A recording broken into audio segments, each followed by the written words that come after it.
नमस्कार। अनिल श्रीवास्तव, श्रमिक गता बिहार। ये वीडियो हम आपके सामने इसलिए लाया हूँ कि फुटपाथ एक समस्या है। वह समस्या कुदरत का नहीं है।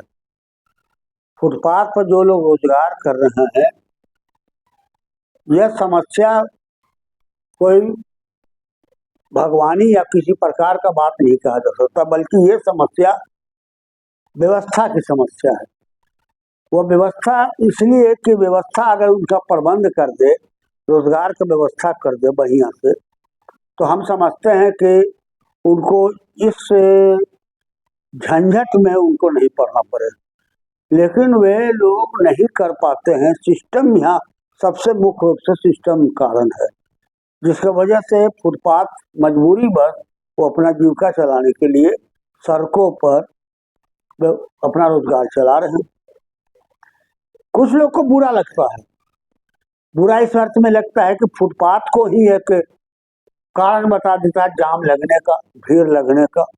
कहता है कि भाई फुटपाथ की वजह से जाम लग जाता है। इसी क्रम में एक डिवाइडर का मांग हमने उठाया था, शहर के कई सड़कों पर डिवाइडर बना दिया जाए। लेकिन उस पर भी लोग आलोचना करना शुरू कर दिया कि डिवाइडर बन जाने के बाद एक नया बाजार बस जाता है। मेरे को तो हैरत लगता है कि डिवाइडर बनने पर नया बाजार कैसे बस जाता है। मैं फुटपाथ की समस्या को किसी पक्षपात पर नहीं, कोई यूनियन बोल दिया या फला, ये सबसे हमारा कोई ताल्लुकात नहीं। यूनियन कौन चला रहा है नहीं चला रहा है इससे हमको मतलब नहीं है। लेकिन मैं ये जानता हूँ कि फुटपाथ एक गंभीर समस्या बन चुकी है। मजबूरी बस लोग रोजगार कर रहे हैं, और उसको अगर नियंत्रित तरीके से अगर उसको सजा करके या उसको हक और अधिकार दे दिया जाए तो शायद उनका रोजगार भी चले और जाम की समस्या से भी मुक्ति मिल जाए। ये बात हमने जिला कलेक्टर को भी कई बार कहा, त्यागराजन जी को कहा कि आप फुटपाथ की समस्या पर एक बैठक बुलाओ। कई बार हमने कहा मीटिंग बुलाओ, हम भी बात रखते हैं, उनकी समस्या के बारे में बताएंगे कैसे उसको नियंत्रण किया जा सकता है। जैसे गया शहर के अंदर में मुख्य बाजार आप देखोगे, केपी रोड है, गांधी मैदान के निकट है, गोल पत्थर है, जहाँ मुख्य बाजार में फुटपाथ लोग रहते हैं, नए गोदाम है, वगैरह वगैरह हर जगह। लेकिन कलेक्टर भी इस ओर ध्यान नहीं दिए। कारण क्या है ये हम नहीं कर सकते हैं, कहाँ कारण छिपा है। लेकिन हम ये भी सुनते हैं कहीं कहीं पर सूत्र के द्वारा हमको जानकारी मिलती है कि बहुत सारे ऐसे फुटपाथ हैं जिनका टैक्स वसूला जाता है। किस चीज का टैक्स भाई? तो चाहे वह टैक्स रंगदारी का टैक्स हो या फिर अपने दबंगई का टैक्स हो, या कैसे होता है ये भी हम नहीं कर सकते हैं। क्योंकि फुटपाथ पर जो भी दुकानें लग रही है, उदाहरण में देखो स्टेशन पर भी कई दुकान बसे हुए हैं। रेलवे को बार बार हमें आगाह किया कि यहाँ पर जमीन अगर अलाउट कर दोगे तो दुकान इनका लग जाएगा, परमानेंट हो जाएगा, रेलवे को रेवेन्यू भी मिलेगी। लेकिन इस ओर रेलवे का ध्यान नहीं है।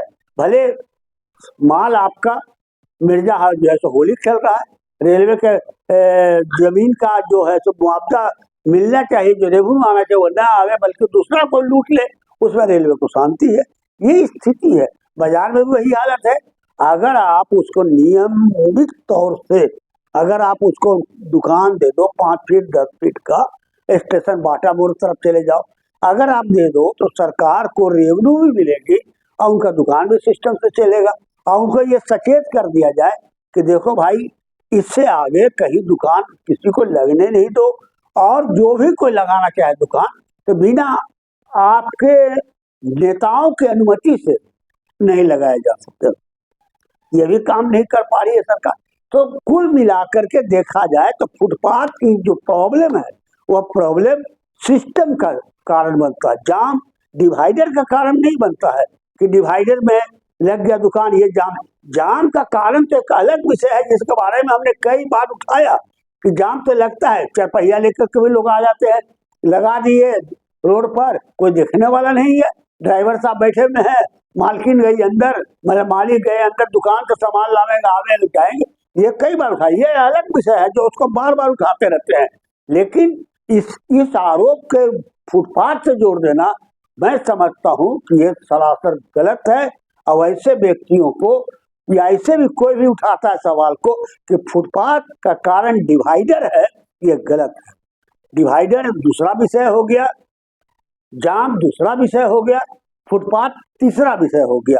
उस विषय के ऊपर आप गंभीरता से सोचो कि फुटपाथ का रोजगार कैसे पनपे, कैसे चले, चाहे केपी रोड का मामला हो या फिर कहीं का भी हो, कैसे उसको नियमित तरीके से लगाया जाए और हम इस पर ध्यान दें, ताकि शहर के खाली नारा लिख देने से नहीं, तो क्या बोलते हैं उसको, सुंदर शहर और स्वच्छ शहर, ये नारा दीवालों को मत लिख दीजिए, हर जगह लिखा हुआ रहता है सुंदर शहर स्वच्छ शहर। क्या सुंदर और स्वच्छ शहर है ये हम नहीं कर सकते।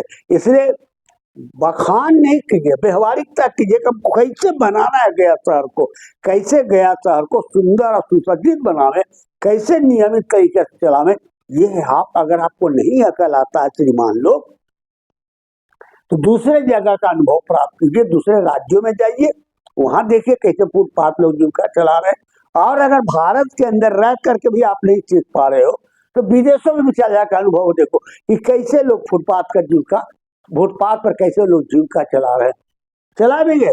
लेकिन आप ये सब काम नहीं करना चाहते हो, कारण है कि आपके अंदर भी कहीं ना कहीं मानसिकता स्वार्थ छिपा हुआ है। जो मानसिकता स्वार्थ आप प्रकट नहीं होने देना चाहते हो, वो अंदरे अंदरे आप उससे जो है सो एक क्या बोलते हैं कामधेनु गाय के रूप में उसका जो है सो ग्रहण करते चल रहे हो, प्राप्त करते चल रहे हो। ये बात छुपा हुआ है, भले वो सामने नहीं आता है, एक अलग सवाल है, लेकिन जनता तो कुछ समझती है, नहीं समझ रही है। तो हमारे सन आदमी तो निश्चित समझ रहा है कि कहीं ना कहीं आप जो है एक अच्छा दुधारू गाय पाल ले रखे हो फुटपाथ पर, जिससे आपके द्वारा कुछ न कुछ चलता रहता है। इसलिए मैं ये वीडियो के माध्यम से जनता से कहना चाहता हूँ कि जो लोग इस तरह का दिग्भ्रमित प्रचार कर रहे हैं कि डिवाइडर के कारण जाम लगा रहता है, कि नया बाजार खुल जाता है, ये पूर्णतः गलत है। प्रशासन को दबाव डालिए, जिलाधिकारी को या उससे संबंधित जो भी प्रशासनिक स्तर के अधिकारी हैं उस पर दबाव डालिए कि फुटपाथ को वहां के जो स्थानीय यूनियन के नेता हैं उनसे बात करके 5 फीट 10 फीट जमीन दे दीजिए, बाज़ाब्ता वो डेकोरेट कर देंगे और बाज़ाब्ता उनकी जवाबदेही दीजिए, उससे आपका रेवेन्यू भी बढ़ेगा। चाहे वह किसी जगह का मामला हो, आप उसको बनाइए तो गया शहर का समस्या सुसज्जित और सुंदर भी लगेगा। अब फुटपाथ की जो समस्या है उसका समाधान होगा। मैं यही कहने के लिए वीडियो आपके पास लाया हूँ।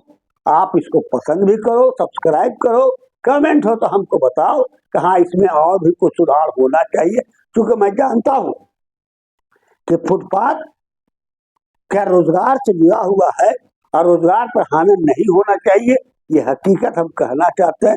इसलिए धन्यवाद। अनिल श्रीवास्तव, श्रमिक नेता, बिहार।